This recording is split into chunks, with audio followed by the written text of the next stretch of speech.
Thank you, as always, Sarah. Good morning, everyone. Thank you for joining us this lovely Thursday. Hopefully, it's lovely where you are, Thursday morning.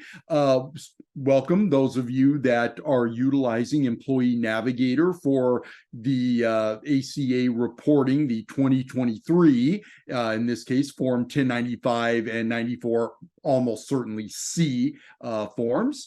As you can see the screen there, my name is Mike Kramer. I'm the new compliance officer, compliance consultant here at Morrison Garritano. And again, thank you for joining us.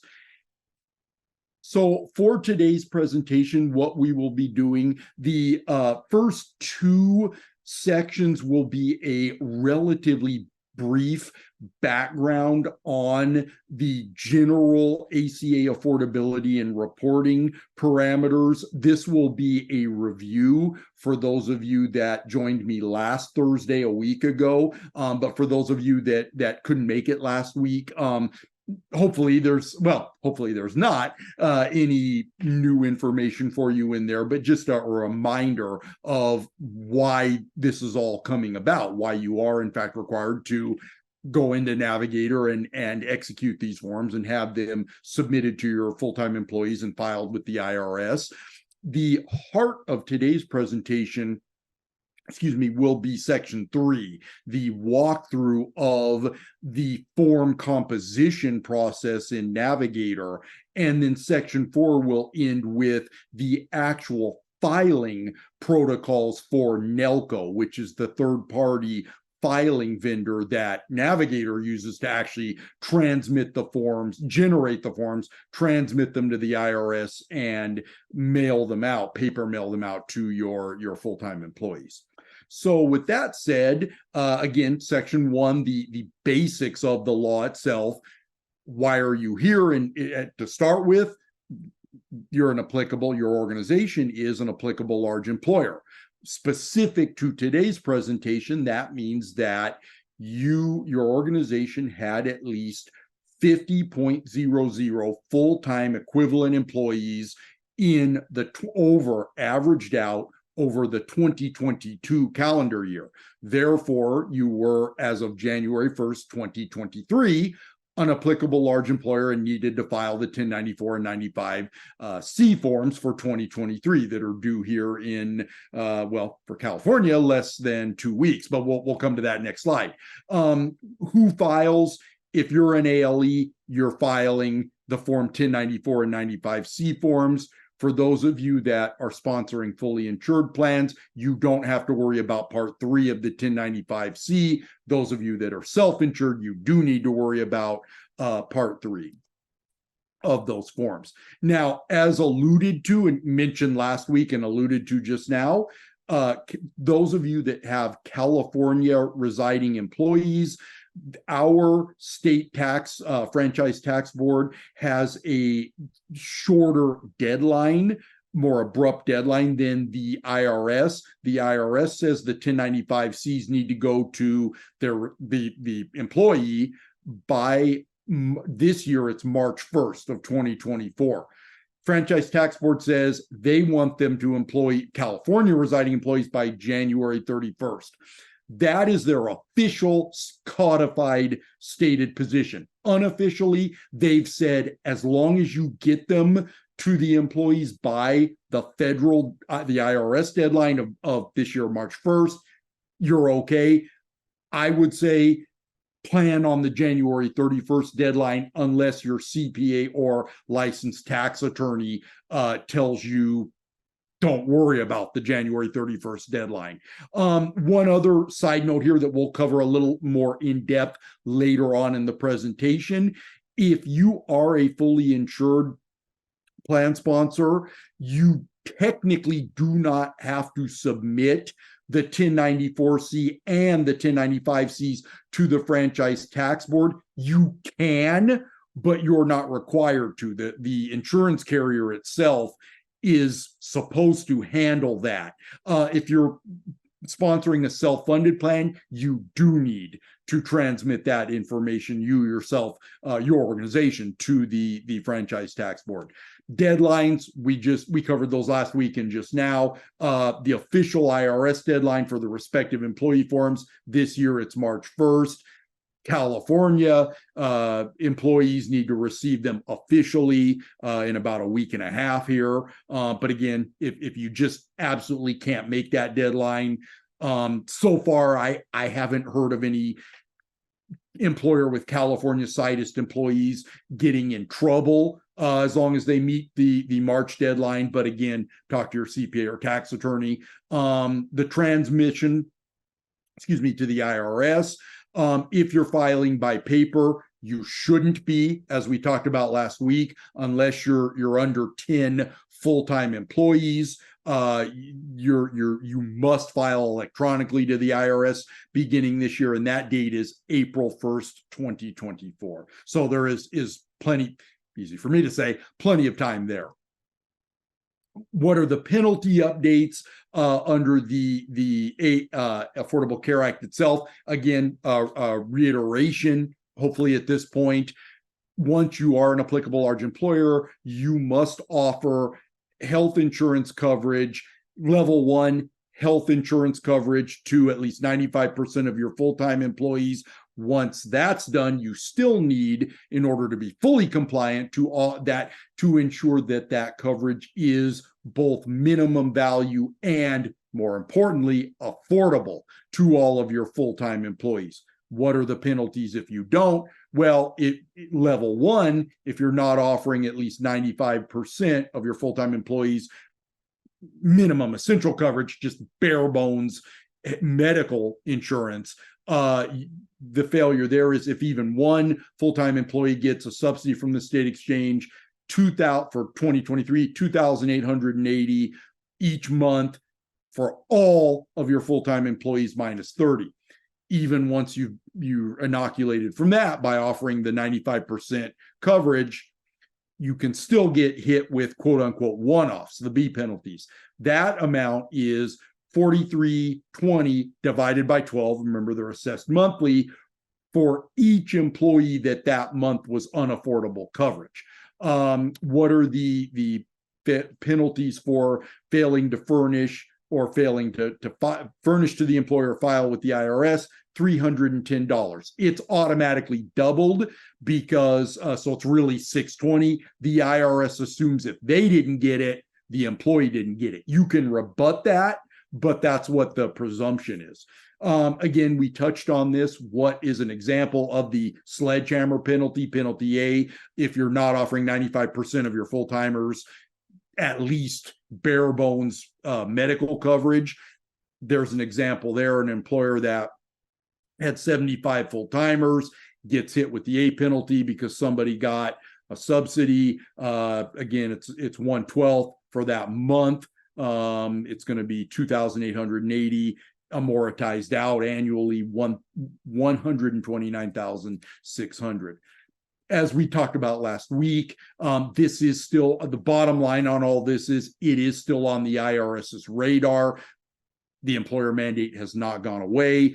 In fact, the Department of Treasury fairly recently itself, the IRS's overseeing federal agency, is not happy that, candidly, they haven't gotten as much revenue from non-compliant employers as they had anticipated back 11 years ago in the CBA report. So this is still on their radar in the annual IRS priority guide, the most recent one from 7 months ago of, I believe it was 42 total priority items. This was item 31. So not top of mind, but nevertheless still a factor.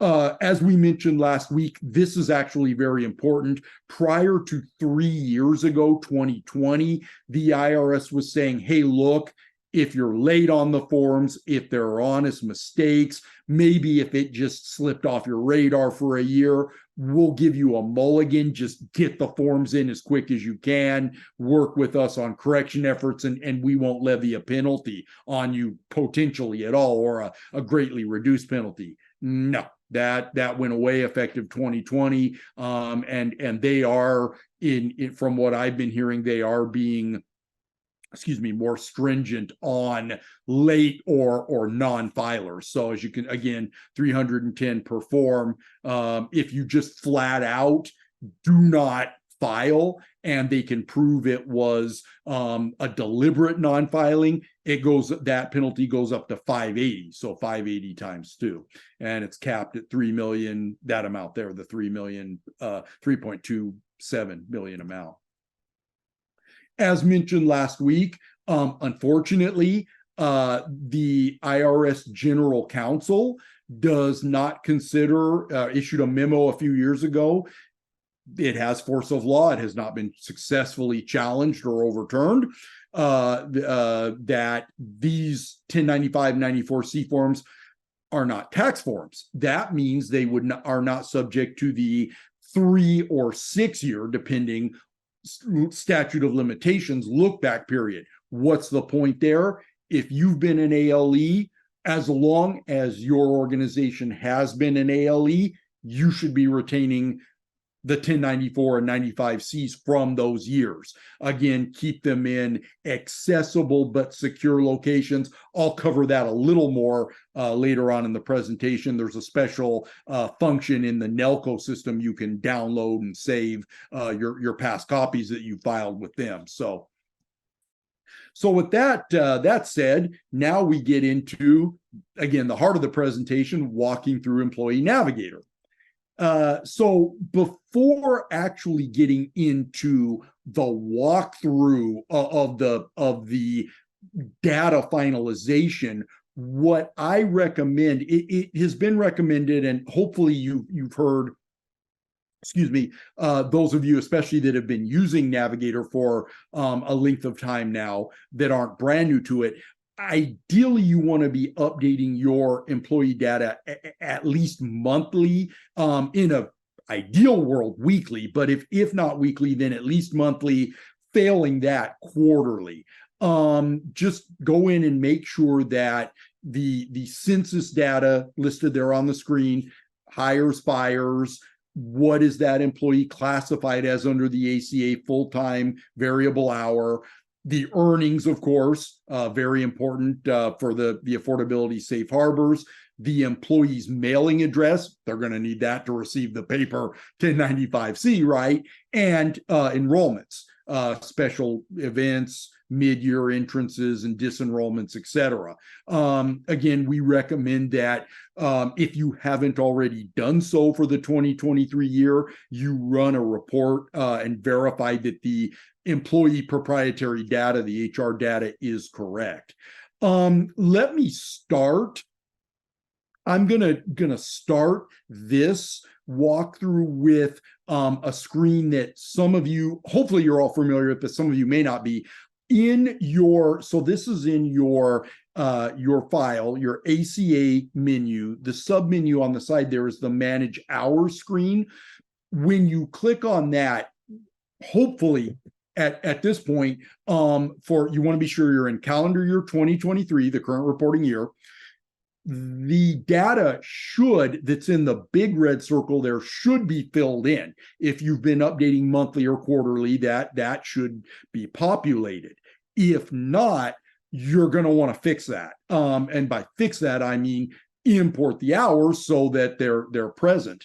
All months, all 12 months should have this information in them prior to you executing the reporting. So if you're seeing a blank or several months missing, what you're going to want to do is click on that import hours, the green circle with the arrow.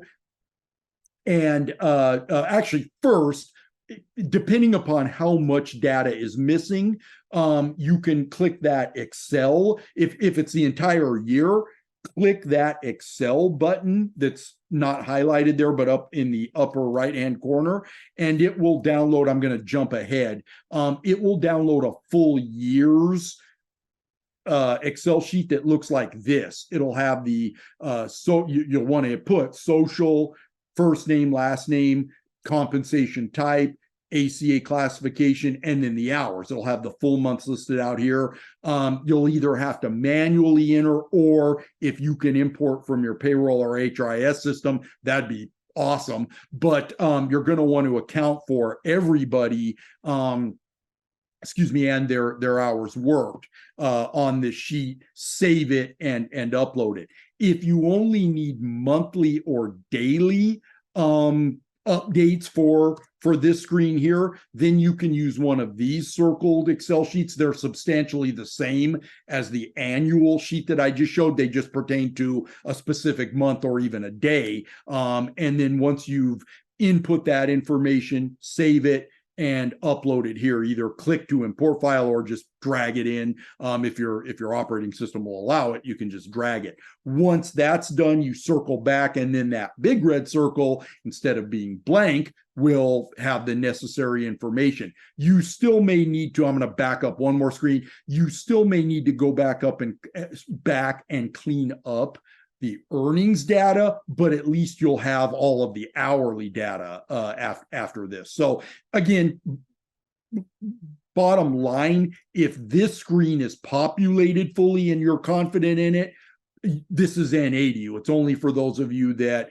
are missing months, or knock on wood, not, but the entire year at this point. So with that out of the way, once that information is there, once that screen looks okay, then we can proceed to the actual reports.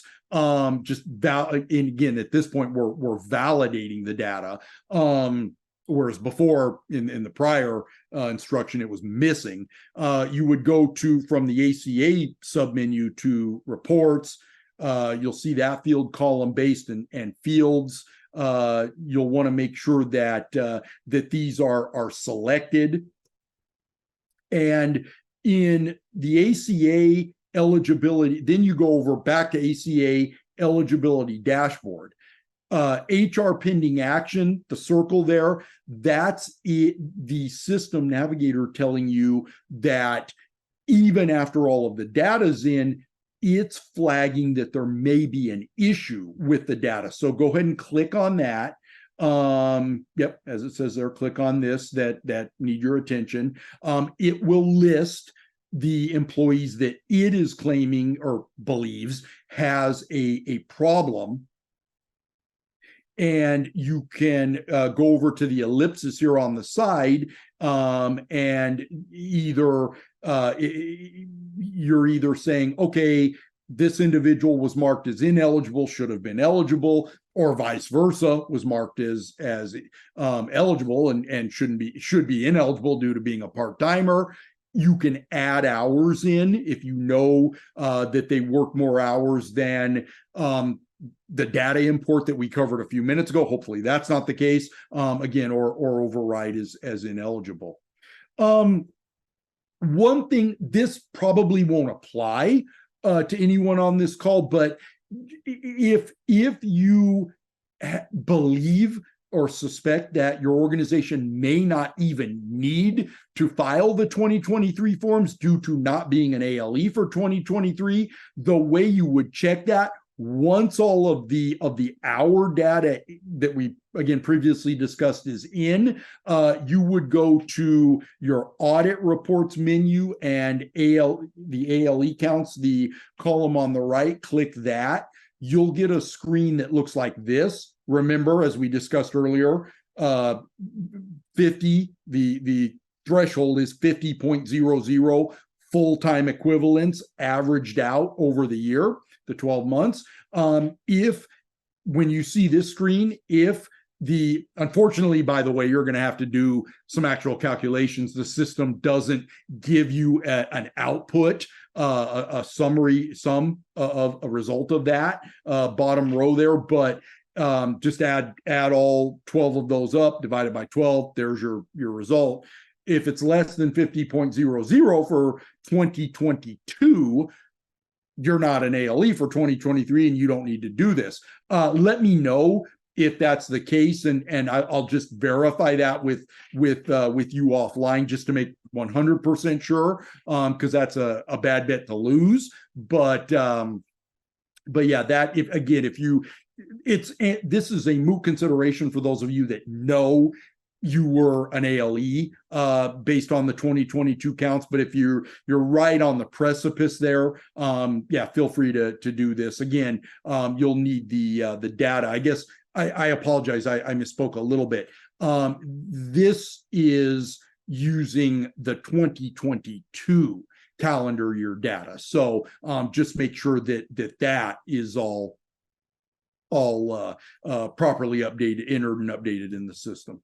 So the next step is to validate the data, is to ensure that you've entered the affordability parameters correctly. So again, ACA menu, submenu, affordability calculator there on the left.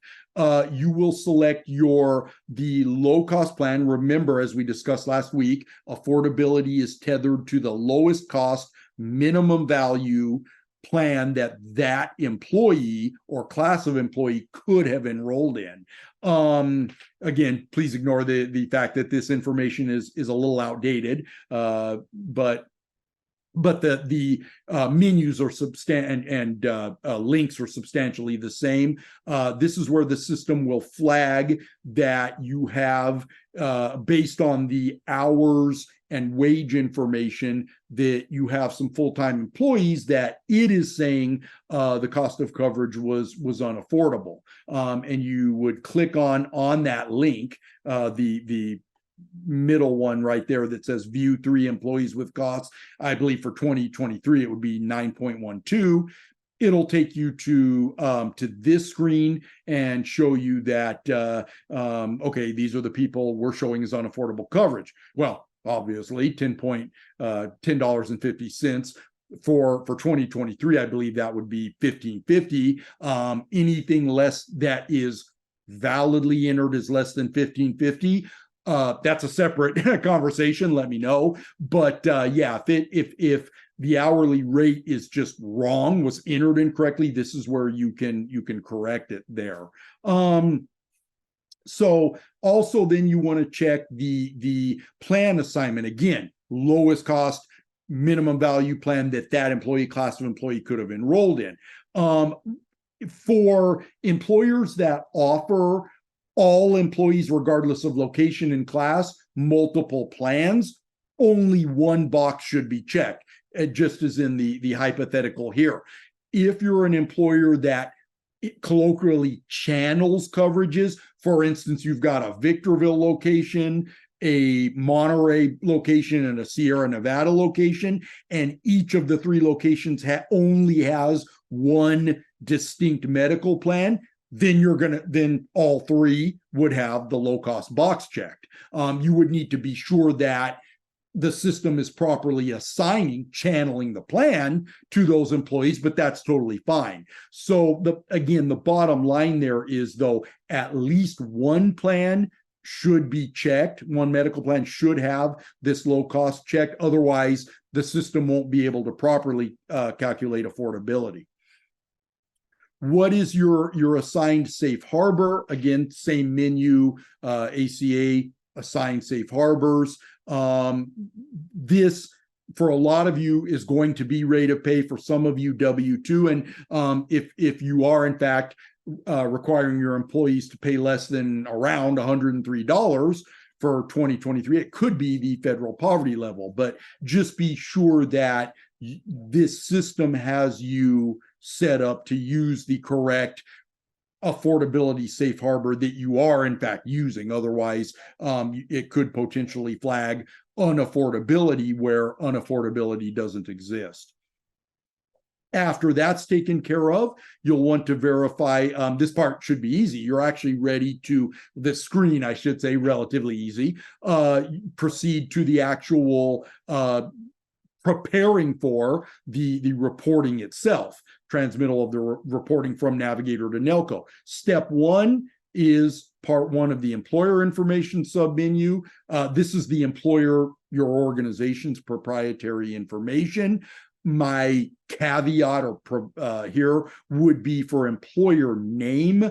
Make sure that it is your legal business entity name as it is for tax purposes. Yes, these are not tax forms, but nevertheless, that's the proviso there. Again, for those of you that are, in a control group relationship under Internal Revenue Code Section 414, separate EINs that are considered one employer for ACA purposes. As we discussed last week, you would check the box for question 1 there. Those of you that are a single standalone EIN, you leave that blank. Question 2 should always be checked. If you are on this call, you are virtually certain to be an ALE. So, and then again, EIN, your tax ID, organization's tax ID number, mailing address, etc. This is the bottom half of that same page.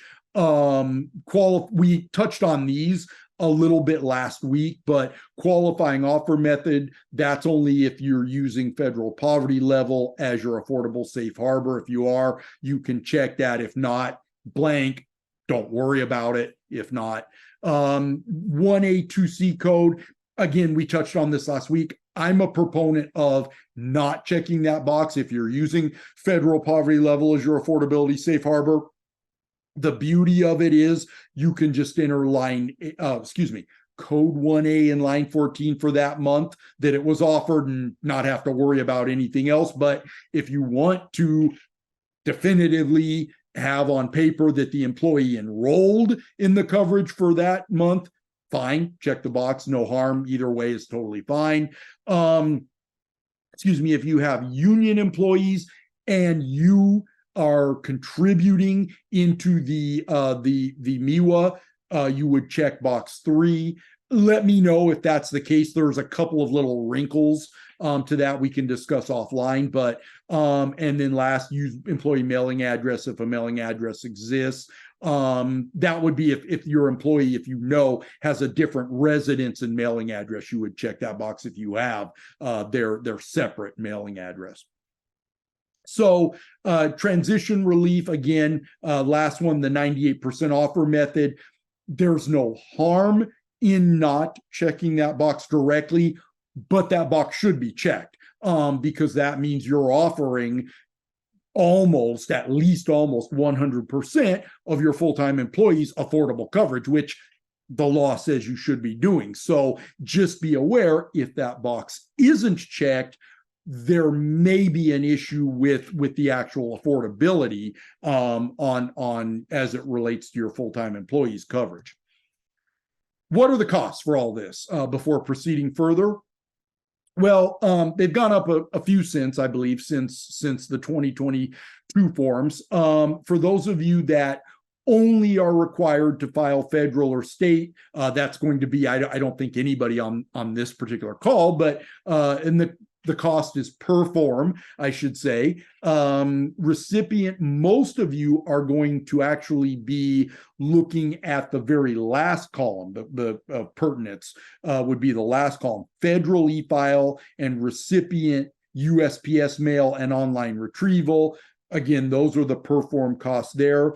Those of you that are self-insured sponsors that have California employees, the 4th row down will be the pertinent one because you will be required to file with the state directly. There is no insurance carrier to do that on your behalf. So it's a little bit of an increased cost.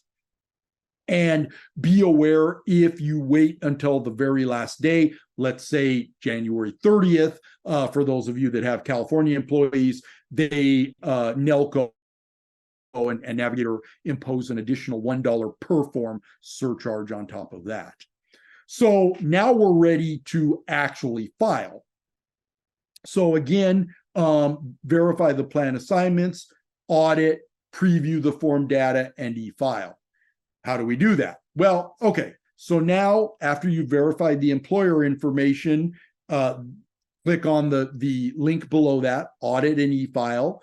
The first option over to the right will be verify your ACA plan assignments and employer information. Once you click on that button, this is the screen that'll pop up.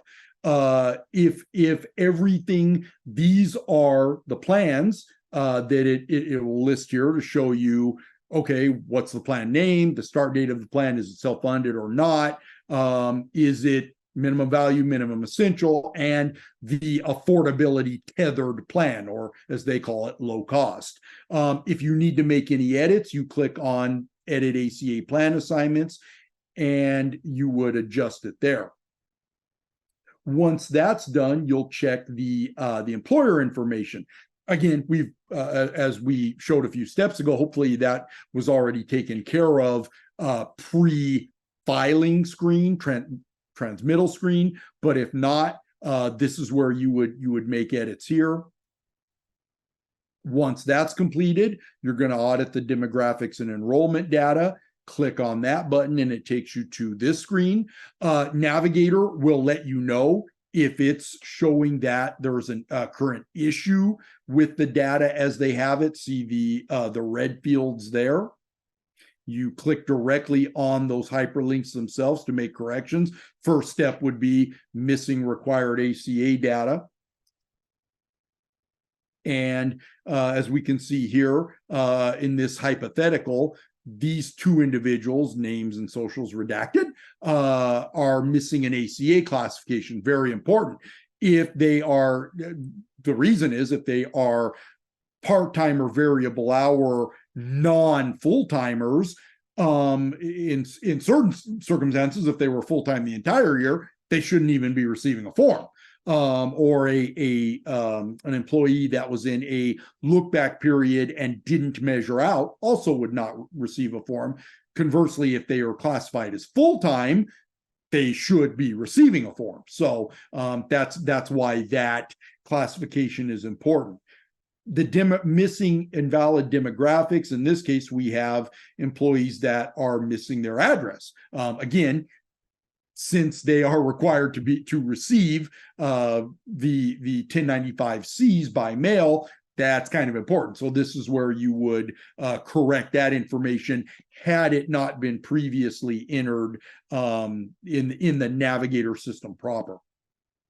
Once that's done and those screens to back up are not showing flags anymore, then you proceed to preview the form data itself. Click on that. You click there on that green button, create preview of form data, and this may take a moment depending upon where you're doing it. Literally, the system is processing all of the respective employee information and generating the form 1094C for your organization. Again, as mentioned last week and alluded to, the 1094C is the organizational cover form. The 1095C is the employee's reporting form. So you'll get a screen that looks like this.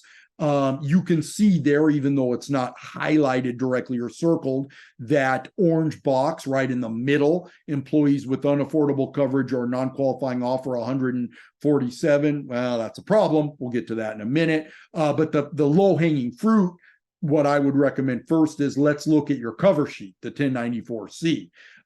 So you click on that button, and this is what it shows you. Again, any correction should have been made prior to this point, but you still, can correct the forms at this point if you see anything wrong with this in this screen right here. On the right side, that information, authoritative transmittal, that should read yes. Total number of Form 1095Cs filed, that should align with how many full-time employees you had in 2023. Member of an aggregated group, are you a controlled group or not? Qualifying offer method, again, were you using federal poverty level 1A, yes or no? Using 98% offer method, hopefully that's a yes, and the date that it's signed, that you actually execute it. Now, here's the part that you're going to want to pay special attention to. It's the screen down from the previous. Minimum essential coverage. This, for virtually everybody on this call, those months, all 12 of them should say yes. If they're saying no, as in the hypo here, you're going to have a problem. That is going to be a penalty assessment to you because those of you last week, that would be part 3, column A on the 1094C, all 12 months, no. And that is the red flag to an IRS auditor. So yeah, this should not be no. If it is saying this, you would click on those the blue months. Unfortunately, you have to go month by month if it's all 12, and change that. And basically click, this is what it's going to look like on for each of the employees, and you would override there where it says click here to override the action include, and change that. So then in this hypothetical, once you've done that, notice you're now down to 5 employees instead of 147. That was the problem. That's what it was flagging previously, the fact that Compco here wasn't offering MEC, supposedly offering MEC coverage to everybody. Now it's saying, okay, we've only got 5 full-time employees that it looks like had unaffordable coverage. So then you would click on that, that override 1095C form, the blue button there.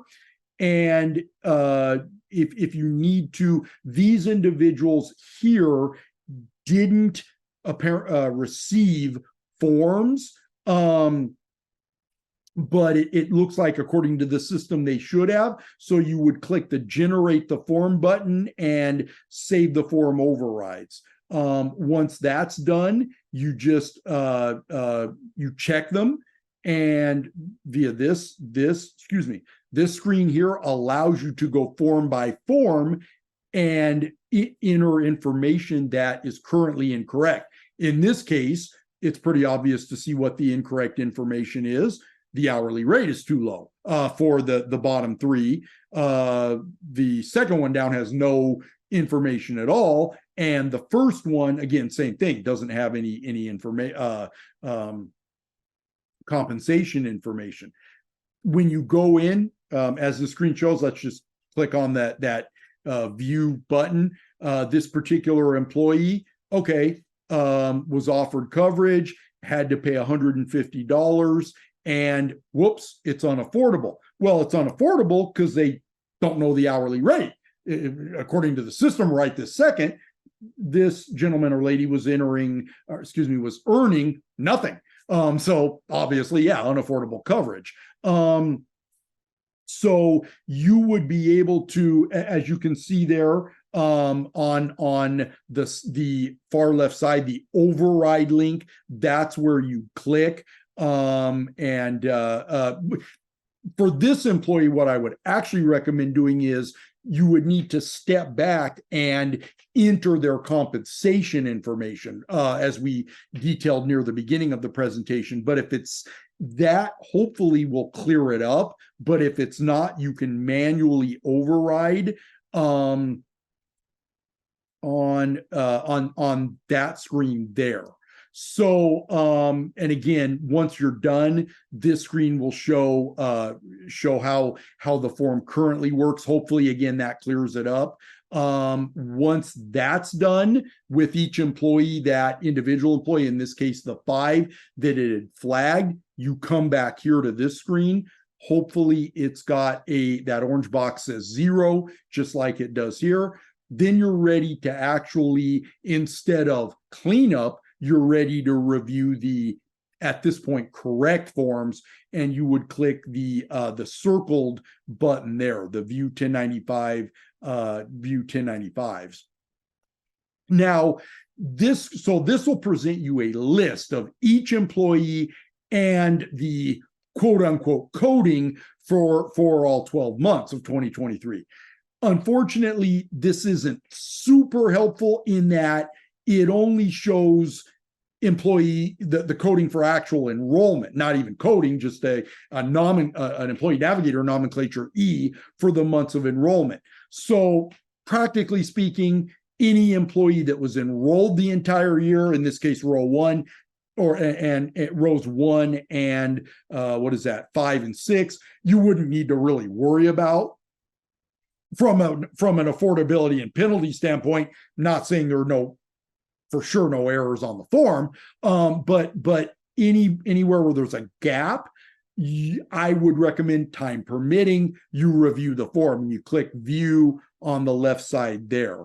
And excuse me, we'll get to that in a minute.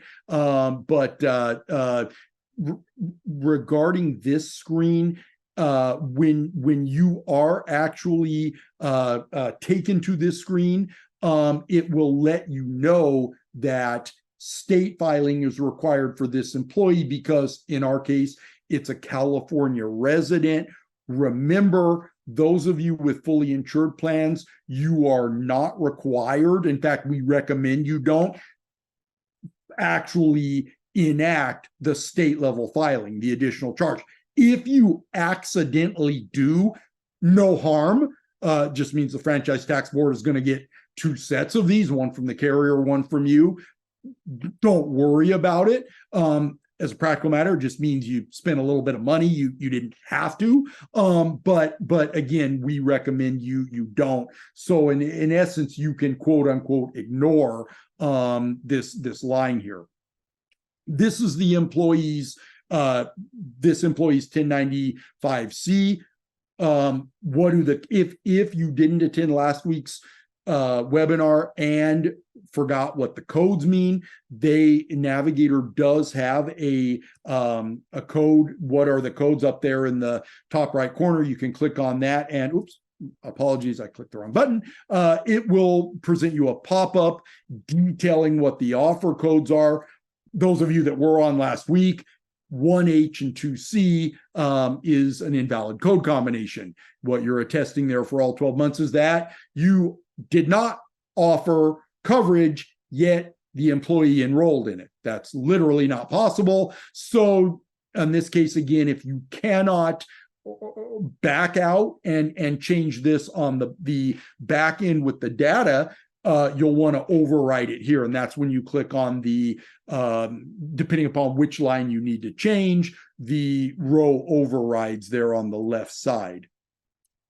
And again, it knows these are wrong because you can't have no offer of coverage that was enrolled in.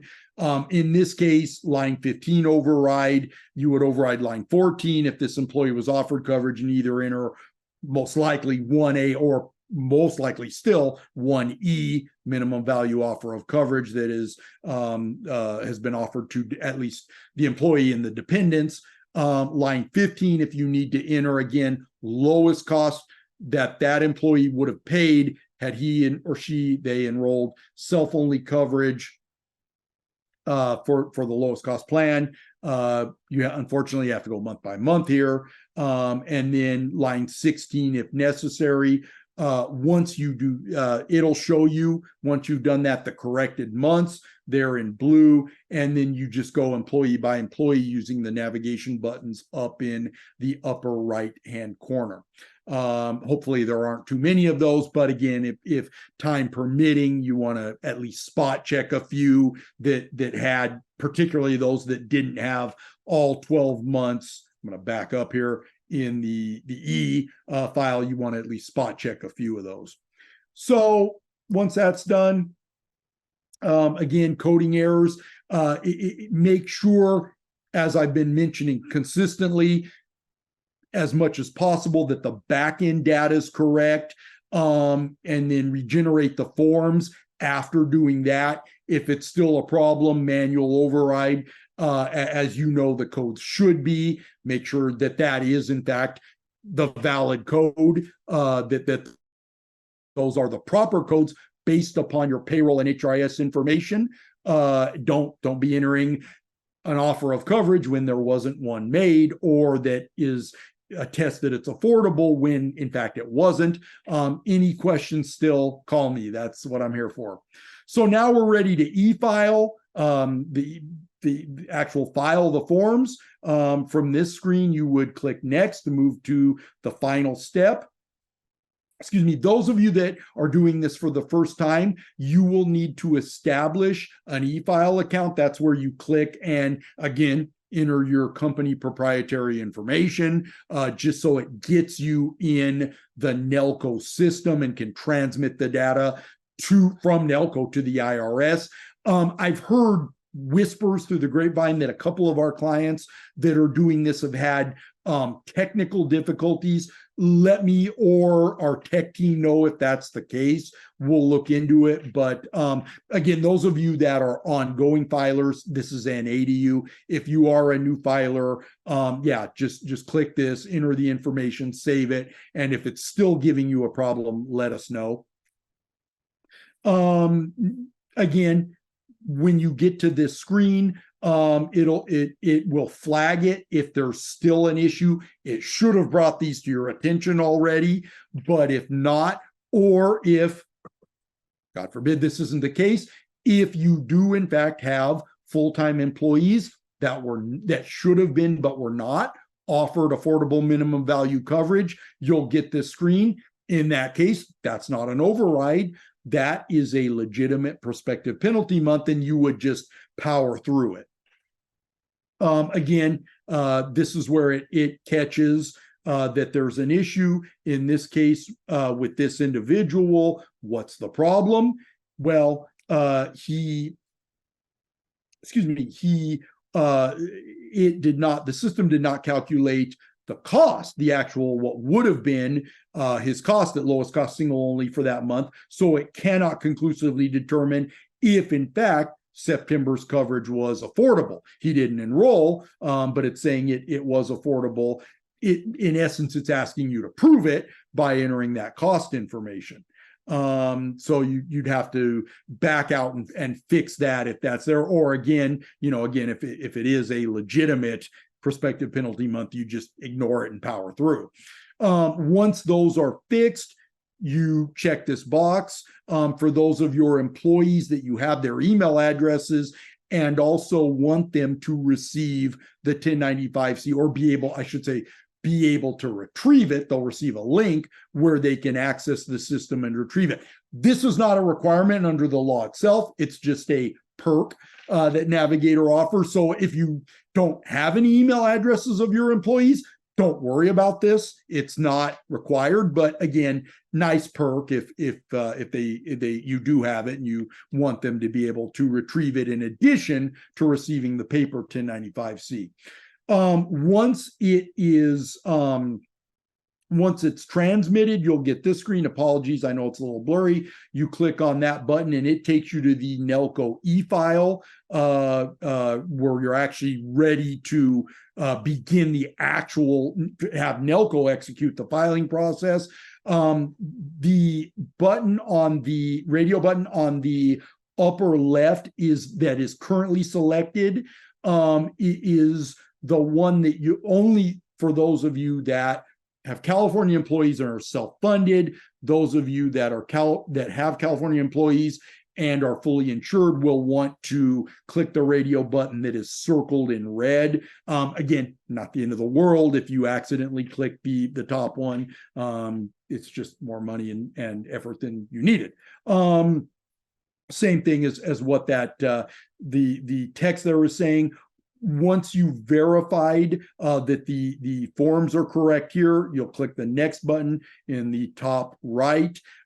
This is the screen. If you did click the button to right there, you'll actually enter the emails for your employees here so they can retrieve it. Again, if you have none, left the box unchecked, don't worry about it. This screen, once you click through on that, will give you this. Just make sure as a last quote unquote review that all of the full-time employees, those that are getting the form, are listed here. If you want to, you can preview the forms here. Detailed report, your prerogative. You don't have to if all of the, at this point, if all of the employee names are there. Click next in the upper right. Select your payment method, enter your organization's credit card information, billing information, and credit card information. On the next screen, click save. And once you're ready, you pay and submit. And this actually has Nelco execute and send the forms. You'll get this screen here. Congratulations. And at that point, return to your filing home. Now, what I would recommend for those of you that have been filing, that are ongoing ALEs and have been filing, particularly for those of you that have been using the Navigator Nelco system, you'll want to go to your form filing history, and for as many years as you can go back. I believe the system only typically saves 3 years. So if you've already done this for past years, you don't need to do it again. But for as many years as you can, recall last week and earlier in this presentation, there is no statute of limitations for the IRS to perform a look back. You'll want to go to your past year filings and click Print Forms and Receipt, and then select all of them and go to Next, and then click all of these and save them on your local system. My advice, so that you have them, and I'll say right now, interject myself and say, if you've already retained easily accessible copies of your past 1094, 95Cs, you don't need to do this. If you haven't, this is why you would do this. Download them onto a local drive or the cloud where it is accessible yet secure. What that means in distilled essence terms is your authorized agents or workforce members that have a business need to access this information are able to access it, yet nobody but them are able to access it. For instance, a team password on a localized site or on your network or cloud access. Any questions about that direct issue, we can talk offline. But just one last thing here. You may get from Nelco a message like that in the on the right side of the screen here, showing that there was an SSN, taxpayer identification number, validation error. This is not an official IRS kickback at this point. What it is, though, is it's Nelco saying that, hey, according to our IRS transmittal, you've got at least one employee that the SSN doesn't match what the IRS has on file for this individual. My recommendation is to do some due diligence in your own system at that point. Just make sure that it wasn't a misentry. You can correct it at that point. If it still looks like it's a misalignment, let me know. Alternatively, you can talk to a licensed employment law attorney if you feel at that point that there may be an SSN issue specific to that employee. But for form purposes, talk to me, and we can work on a quote unquote workaround or at point correction for the form at that point. But with that being said, here are some additional resources from the IRS itself. Employee Navigator has a reporting overview, and Nelco has their own proprietary 1095C guidance piece. And with that said, that concludes the presentation itself. Sarah, do we have any questions? Yeah, we have one currently. We'll see if anybody else pops in there. But this employer says, we've not uploaded hours in past years of doing 1095 filings via Navigator. Is it now required or just recommended? Our employees are all full-time. Well, if every single employee, it's strongly recommended. I'll answer it directly first. However, if you're in a situation where you are 100% certain that all of your employees are, as I said last week, no doubt full-timers, I guess manifestly you don't need to. In other words, all our employees are going to be receiving forms. Okay, yeah, then the hours don't really matter. You will still need their compensation information because again, that's how the system determines affordability and the law. But specific to our point, the Navigator system determines affordability. But yeah, I guess manifestly, yeah, if everybody's a no doubt full timer, then you would just say, yeah, we know everybody's getting a form and go from there. So. Great, thank you. We don't have any other questions lined up.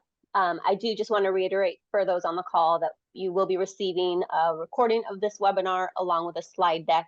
And Mike referenced our ACA Reporting 101 webinar that we hosted last week. We'll include a link to that recording in your email as well, just so you have something to reference back to if you weren't able to catch it. I think, Mike, we're all set unless you have any final words. No, I thank you very much, Sarah, and thank you all for joining us today. I sincerely hope it's been helpful. And yeah, please let me know if you have any offline questions, special circumstances at all. Happy to help.